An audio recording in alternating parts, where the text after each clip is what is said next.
Episode की starting में यहाँ पे जो तैंग म्यूल हैं वो अलायंस लीडर से कहते हैं कि मुझे यहाँ पे माफ़ कर दीजिए, मैं आपको यहाँ पे अच्छी तरह रिसीव नहीं कर पाया।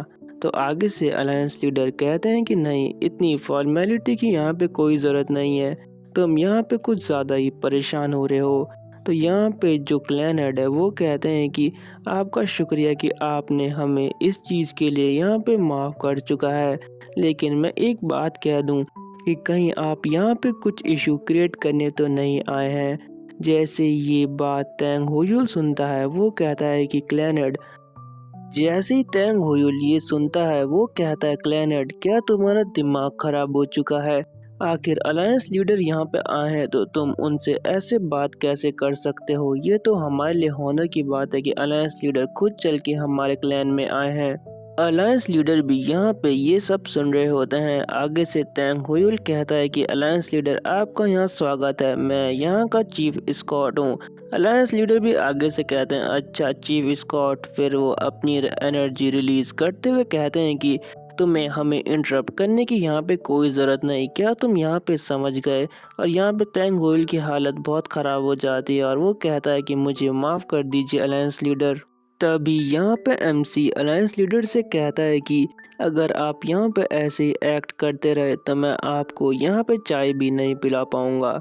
तो यहाँ पे अलायंस लीडर कहते हैं कि हाँ, मुझे भी अपने आप पे थोड़ा कंट्रोल रखना चाहिए था, लेकिन उससे पहले मैं जो तैंग क्लैन है उनसे एक बात कहना चाहता हूँ। फिर अलायंस लीडर यहाँ पे जो तैंग क्लैन के सारे लोग हैं उनसे हाथ जोड़ के यहाँ पे कहते हैं कि मैं तुम सबसे यहाँ पे माफ़ी मांगता हूँ, क्योंकि मेरी वजह से तुमको यहाँ पे बहुत सारी प्रॉब्लम फेस करनी पड़ी थी। मैं यहाँ पे जो अपने डिसिपल्स हैं उन्हें कंट्रोल में नहीं रख पाया और ये मेरे मास्टर होने पे मेरे लिए एक बहुत बड़ा दाग पैदा करता है। इसलिए मैं आप सबसे यहाँ पे अपने अलायंस और टैंक क्लैन के जो सारे लोग हैं उनसे यहाँ पे माफ़ी मांगता हूँ और मैं इसके लिए सफिशिएंट कंपनसेशन भी देने के लिए तैयार हूँ। जो यहाँ पे क्लैन हेड होते हैं वो यहाँ पे अलायंस लीडर से कहते हैं कि हमने तो कोई इन्वेस्टिगेशन या कंप्लेंट की ही नहीं है, तो आखिर ये सब हुआ कैसे? तो यहाँ पे अलायंस लीडर कहते हैं कि ये सब तुम्हारे बेटे ने करा है खुद से। वैसे जो तुम्हारा यहाँ पे बेटा है वो बहुत टैलेंटेड है। तो आगे से क्लैन हेड कहते हैं कि अलायंस लीडर, हम आपकी कंपनसेशन यहाँ पे एक्सेप्ट नहीं कर सकते। बस मैं ये चाहता हूँ कि जो मुरिम अलायंस है वो इस मैटर में यहाँ पे स्टेप इन ना करे। तभी हम देखते हैं कि यहाँ पे एमसी सोचता है कि क्विंजी से पक्का फॉल्स रूमर फैला के इन सब चीज़ों को कवर करने की कोशिश कर रहा होगा। मेरी पिछली लाइफ में क्विंजी सेक्ट ने टैंक क्लैन को डायरेक्ट यहाँ पे एम करा था और इस पे अटैक किया था। यहाँ पर जो अलायंस लीडर है वो कहते हैं कि क्लैन लीडर, आपको यहाँ पे टेंशन लेने की कोई ज़रूरत नहीं है, मैं यहाँ पे सब कुछ संभाल लूँगा और जो क्विंजी सेक्ट है वो आपका यहाँ पे कुछ भी बिगाड़ नहीं सकता, क्योंकि जब तक आप मेरे अंडर में है तब तक आपका यहाँ पे कोई भी कुछ बिगाड़ नहीं सकता। एमसी यहाँ पे सोच रहा होता है कि ये तो बहुत बढ़िया हुआ, मैंने क्विंजी सेक्ट को यहाँ पे पिन डाउन कर चुका है। तभी अलायंस लीडर यहाँ पे एमसी से कहते हैं कि अच्छा, मैं तुमसे एक बात कहना चाहता हूँ बच्चे, क्या तुम उस चीज़ को यहाँ पे एक्सेप्ट करोगे? अलायंस लीडर यहाँ पे थोड़ा सीरियस हो जाते हैं और वो एमसी से कहते हैं कि क्या तुम मेरे डिसिपल बनना चाहते हो? और ये सुन के वहाँ पे सारे के सारे लोग बहुत ज़्यादा शॉक हो जाते हैं। यहाँ तक कि जो क्लैन हेड है वो भी थोड़ा सा यहाँ पे शॉक हो जाते हैं। एमसी यहाँ पे सोचता है कि आखिर अचानक से ये क्या हो गया, आखिर ये मुझे ऐसा ऑफर क्यों दे रहे हैं? पीछे दो एल्डर बात करते हुए कहते हैं कि लगता है कि जो हमारे क्लैन हेड है वो मुरिम अलायंस लीडर के यहाँ पे 6 डिसिपल बनने वाले हैं। तो दूसरा एल्डर कहता है कि जो ली ओजिंग है उसे यहाँ पे एक्सपेल कर दिया गया है, जिसका मतलब है कि वो 5th डिसिपल यहाँ पे बनेंगे। क्लैन हेड के सामने जो आदमी खड़ा होता है वो कहता है कि अगर हमारे young clan head Murim alliance leader के यहाँ पे डिसिपल बन जाते हैं तो हमारा क्लैन शायद अपनी ग्लोरी को दोबारा वापस पा सकेगा। और हमारा अल्टीमेट मोटिव तो यही है कि जो हमारा टैंक क्लैन है वो फिर से अपने पैरों पे खड़ा हो सके।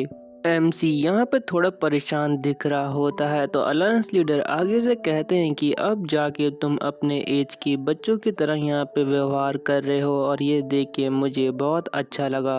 एमसी यहाँ पे कहता है थैंक यू अलायंस लीडर, तभी तैंग होयुल यहाँ पे कहता है कि अगर इसने ये एक्सेप्ट कर लिया तो जो मैंने पावर बैलेंस यहाँ बना के रखा है वो सब कुछ एक ही वक्त में यहाँ पे बर्बाद हो जाएगा। एमसी यहाँ पे कहता है कि मैं इस ऑफर को यहाँ पे रिजेक्ट करता हूँ, लेकिन अलायंस लीडर कहते हैं गुड डिसीजन, कल तुम मेरे साथ यहाँ पे कैफेंग चलोगे। लेकिन यहाँ पे अलायंस लीडर ने पूरी बात तो सुनी नहीं, उनको लग रहा होता है कि एमसी ने यहाँ पे हाँ कहा है, लेकिन जब वो ये ढंग से सुनते हैं वो कहते हैं क्या क्या तुमने मुझे यहाँ पे मना किया, आखिर ये कैसे हो सकता है। आगे अलायंस लीडर कहते हैं कि मैं पहली बार इस तरह यहाँ पे रिजेक्ट हुआ हूँ, क्या तुम मुझे इसका रीज़न यहाँ पे बता सकते हो। तो एमसी कहता है कि अभी के लिए मैं सिर्फ आपसे यहाँ पे अपॉलॉजी मांग सकता हूँ, क्योंकि मुझे फ्यूचर में जाके अपने टैंक क्लैन को यहाँ पे रिप्रेजेंट करना है। और जैसे कि आप जानते ही हैं कि आप यहाँ पे वुडोंग सेक्ट से बिलोंग करते हो, लेकिन मैं यहाँ पे चाहता हूँ कि जो मेरा क्लैन है वो मेरे साथ ही आगे बढ़े।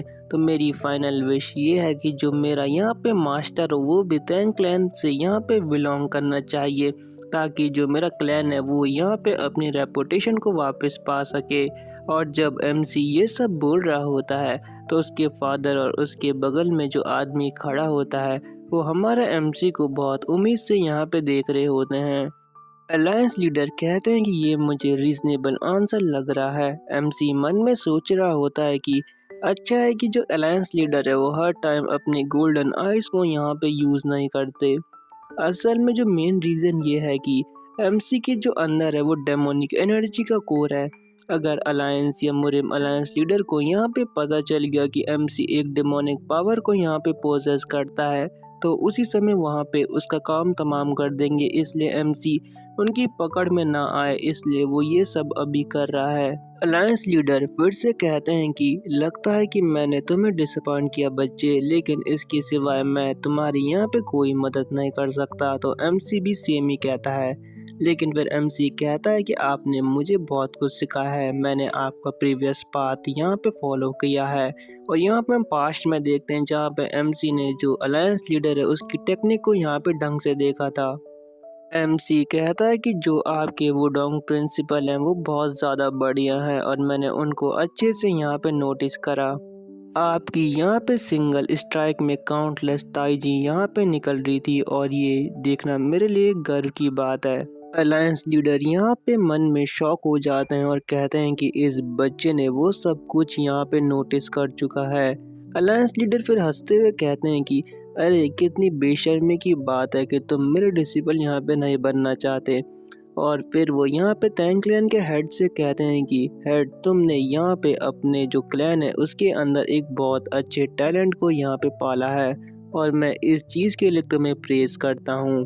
फिर हम देखते हैं कि जो आगे से जो टैंक क्लैन के लीडर है वो कहते हैं कि आप मुझे बहुत ज़्यादा यहाँ पे प्रेज़ कर रहे हैं, मैं इतना लायक तो बिल्कुल नहीं हूँ, लेकिन इसके पीछे भी आपका पक्का कोई मोटिव होगा और इसके लिए आपका धन्यवाद। फिर वो एमसी से यहाँ पे कहते हैं कि मैं तुम्हें यहाँ पे अपने साथ चलने के लिए बिल्कुल फोर्स नहीं करूँगा, लेकिन मैं तुम्हें एक चीज़ देना चाहता हूँ, the moon light pattern sword.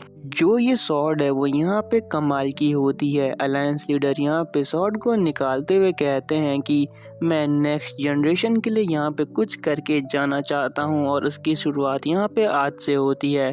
फिर अलायंस लीडर यहाँ पे सॉर्ड को एमसी को देते हुए कहते हैं कि ये एक दिन तुम्हारे काम ज़रूर आएगी। टैंक क्लैन का जो यहाँ पे हॉल होता है वहाँ पे गॉसिप स्टार्ट हो जाती है। कोई कहता है ये तो मीटेरॉइड आयरन से बनी हुई सॉर्ड है और सच में ये हमारे यंग क्लैन हेड को यहाँ पे मिल रही है। जो क्लैन हेड के सामने यहाँ पे बंदा खड़ा होता है, मैं इसे ज़ोरो कहूँगा। ज़ोरो यहाँ पे कहता है कि ये तो कुछ ज़्यादा ही हो गया, लगता है कि जो अलायंस लीडर है वो खुद से हमारे यंग क्लैन हेड की जो स्ट्रेंथ है उसे एक्नॉलेज करते हैं, इसलिए उन्होंने उसको इतना बड़ा गिफ्ट दिया है। एमसी जैसे ही उस सॉर्ड को देखता है वो ईवल लुक देते हुए कहता है कि लगता है कि किस्मत मेरे पर कुछ ज़्यादा ही मेहरबान है। और जो ये सीन है यहीं पे एंड हो जाता है और इसी के साथ जो ये वाला एपिसोड है वो भी यहाँ पे एंड हो जाता है। Thanks for watching, bye.